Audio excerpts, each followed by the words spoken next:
Hi kids, I am Mrs. Manju Chauhan from Sanskaram Group of School. Today date is 21st of July and day is Tuesday. This is your English class. Okay. Today we are going to read and write sound of O. Today we are going to write joining letter. Okay. आज हम क्या करने वाले हैं? आज हम O sound के joining letters करेंगे firstly. Okay. O B O. O means O, B means B. O, B, O. OD, OD. OD, OD. OF, OF. OG, OG. OG, OG. OCK, OP. OCK, OP. OM, OM. ON, ON. OP, OP, OP. OR, OR.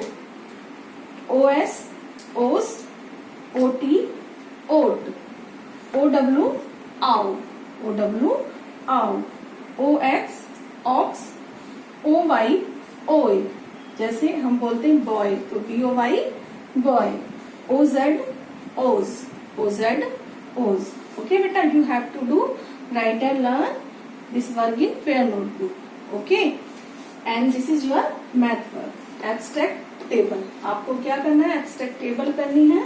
जो मैंने दी हुई है उनको आपको complete करना है. जैसे 2 8 जा 16, 3 4 जा 3 1 जा 3, 3 2 जा 6, 3 3 जा 9, 3 4 जा 12. आप ऐसे कर सकते हैं अगर आपको डायरेक्टली नहीं आता है तो.